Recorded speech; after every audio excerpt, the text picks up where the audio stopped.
Hi guys, welcome back to SK Book Talk. We are very happy to inform you that our talks now are on Anchor, Spotify, and Google Podcasts. Yay! Please subscribe our podcast and share it to your friends. That would mean a lot to us. Thank you guys.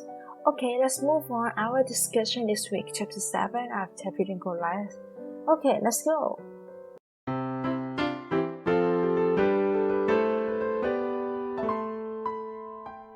Chapter 7 Rosemary Lawlor. This begins part 3 of the book, talking about the limits of power, and continuing his theme of a U-shaped curve.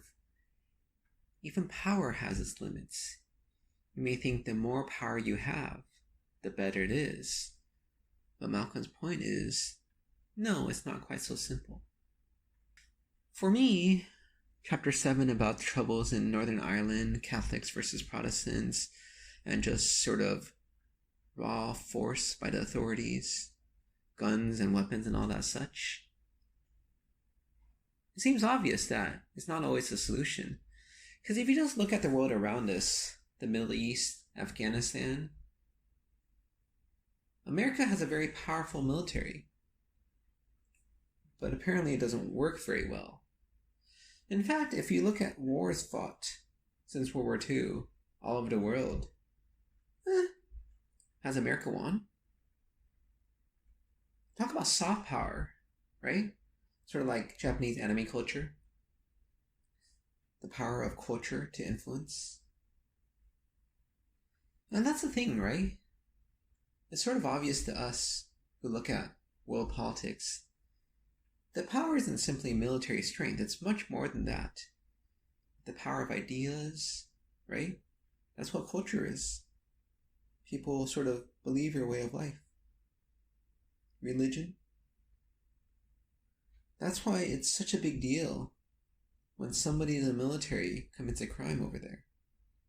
It's not just that they committed a crime, they shamed the name of America. The locals dislike America because of them. Because of their bad influence. They've sort of ruined what effect a military campaign would have. See, human beings are not just about physical survival. They're about emotional survival.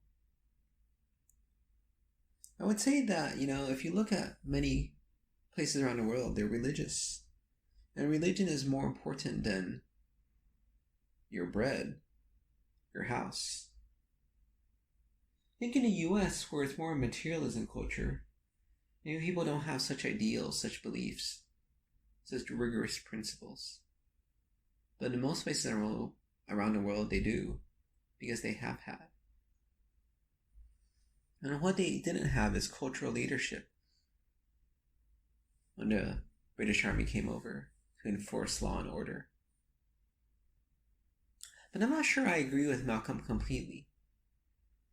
He says that when he gives an example of a teacher and the misbehaving students in class, that it's because the teacher didn't do her job properly that causes students to become disobedient. That's not true at all. The students became disobedient. Some students would not become disobedient.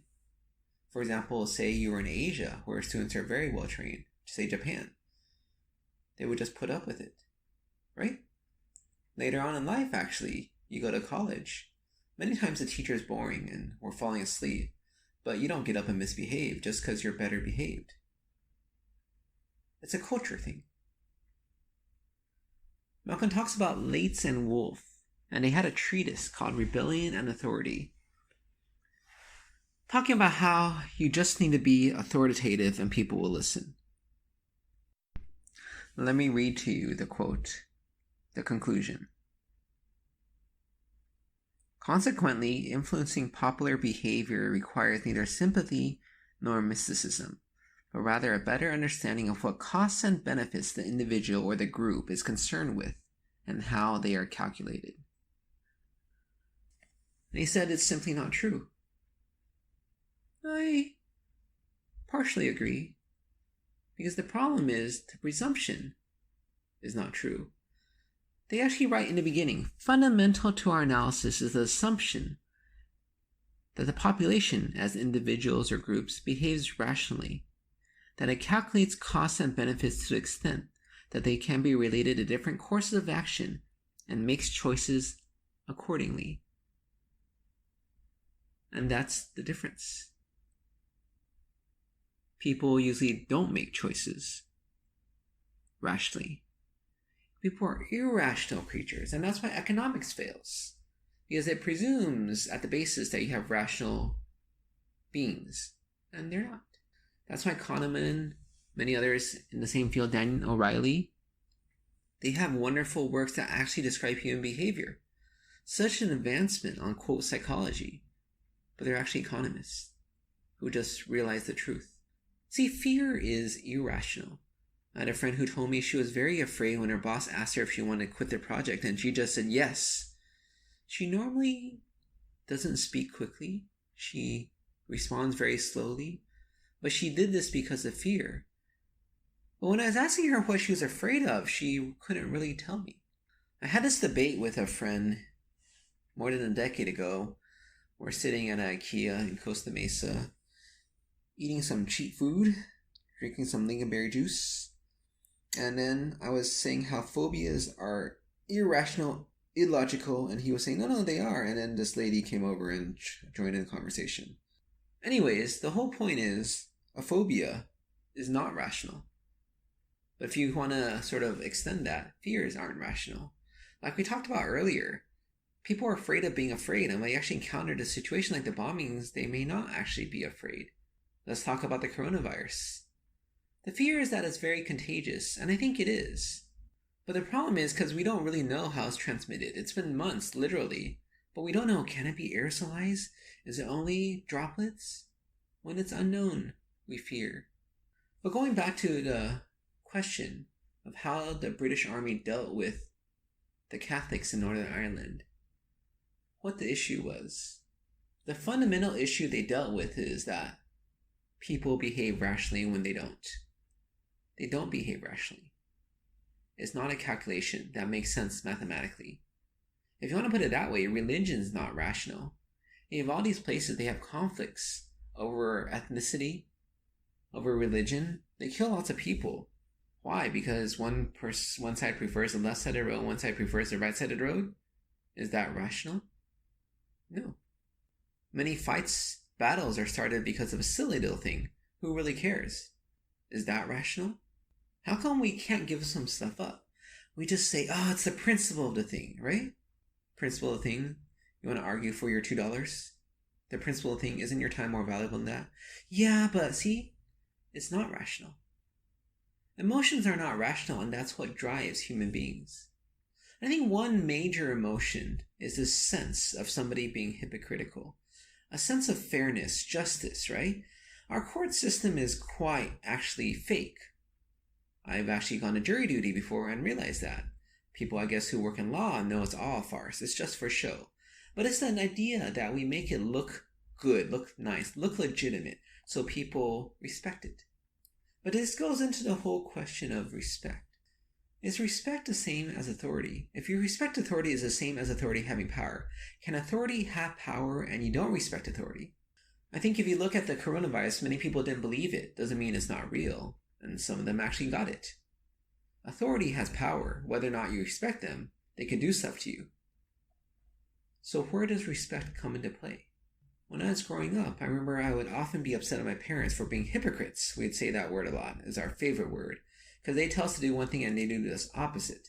They may explain situations different, blah, blah, blah, but we don't care. We just think they're a hypocrite. And we don't respect them because of that. We don't think they're legitimate.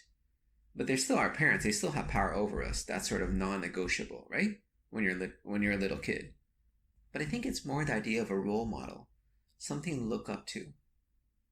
That's where respect comes into play. That's where respect is earned. That phrase is important.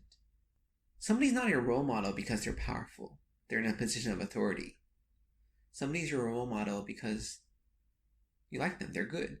I had lots of role models going through residency. Some good, some bad, but there's aspects of them I really wanted to imitate to be more like them. And the problem with hypocrisy is, if you're a hypocrite, people don't usually like imitating you. People have an idea that they're not hypocrites. They're people of integrity. The idea is to make people like you. And that's where the story of Brownsville and J-Rip comes into play. The police were having issues in this little town. Lots of juvenile delinquents committing crimes going on to become adults who commit crimes. Enforcing it as putting them on juvenile hall wasn't working, so the chief had a different thought: to be nice to them, to care for them, to be kind to them. They brought them turkeys for Thanksgiving. They brought them gifts for Christmas. It changed everything. These people didn't have role models. They didn't have a goal or a focus in life. If they kept on this path, they know where they would end up, but they didn't have an alternative. These people came in to offer an alternative, and that made all the difference. And I think that's a good thing. But we'll talk about it more in the next part 2. So we finished talking about the idea of Brownsville and the police being nice, showing the juveniles they cared, being a positive role model. Let's go back a little bit. What about the people who get injured by the juveniles, who get beaten up? Do they feel good if they get let off? There's a real life scenario nowadays in San Francisco. Chesa Boudin was recently elected as the district attorney, and he believes in restorative justice. There's a recent case where an Asian man was collecting cans, and he got beaten up by some juveniles. Or was it people in their 20s? He didn't end up pressing charges. He says they accepted that they're going to do restorative justice. But what does that mean? Is it just letting them off? Are they going to face consequences for their actions? I mean, I think I agree that prison is punishment. It's not good for people. It doesn't make them better. And we should have better prisons where people can do stuff that's good for them, restore themselves. But not giving punishment, that doesn't seem like it's good either. Not having consequences. J-Rip wasn't simply about not punishing people. In fact, it was actually about more than that. They went above and beyond, showing that they care for people, and this is why they do it. It's like your dad. When he punishes you, it's because he cares for you. He doesn't want you to make this mistake later in life when it could be serious. Does the teen think Chesa Boudin cares for him? That's why he's doing this? I think Chesa Boudin actually doesn't care for him. It's more a concept, an idea that it's inequality, and he wants to right the inequality. It's still not about caring for the individual. And the thing is, in the medical field, we actually have seen lots of experiments about when people have no punishment. Because when you come to the hospital in America, you just get treated, sort of no matter whether you cause it or not. The most obvious situation, I would say, is the IV drug users. A lot of times they get infections that are pretty bad. Some infect their heart. You treat them, sometimes they even get new valves. But it doesn't help. They just come back and because they've done again, nothing's changed. Maybe it's because we don't show them love. That's a real thing, I would say. Is it hard to show them love? Yes. It's actually hard because if you just treat everybody nicely, then how are you showing them you love them? I think in certain communities, what J-Rip did wouldn't be extraordinary, but it's because police in America aren't known to be friendly with their community, whereas in some other places they know their community very well. But Malcolm uses the term legitimacy, legitimate, whether or not a leader is legitimate. And I'm not sure that has much relevance. Legitimate for what? Does it mean that they're effective if they're legitimate? Does it mean they're not effective if they're illegitimate? Well, Iraq was much more peaceful under Saddam Hussein. Actually, I think less people died than in a war. Life was predictable, actually. He was unpredictable. That was sort of the only thing. In a war, nothing's predictable. White people invaded North America, South America. They're illegitimate, but they won, and they're still in power. I'm not really sure legitimacy has anything to play in this. I'm not sure that it really matters whether something's legitimate. I don't think the real issue in Northern Ireland was the legitimacy of the British force. I think it was this idea that assuming that people are rational and weigh costs and benefits. And the answer is they're not. And that's the thing that we have to realize. People aren't rational. The rational argument is not the way to go. The emotional argument is the way to go. You want to relate to people, understand their emotions, connect with them. And if you look at good salesmen, you think they could advertise sort of this or that, right? Oh, this is the benefit of this. Look at this. It could help you do more. Well, guess what? Ads have changed. Just look at Apple ads. It's a black and white picture of some guy listening on headphones and dancing to some music that you can't hear. And all of a sudden, Apple is the biggest phone seller in the world. Logic? Words? Why are pictures worth 1,000 words? Because it's easier for them to evoke emotion. And that's the key. Martin Luther King and his team could have said all they want, but compared to this one picture they had, the dog attacking the boy, emotion. That's what changed the course of civil rights in America. And chapter 7.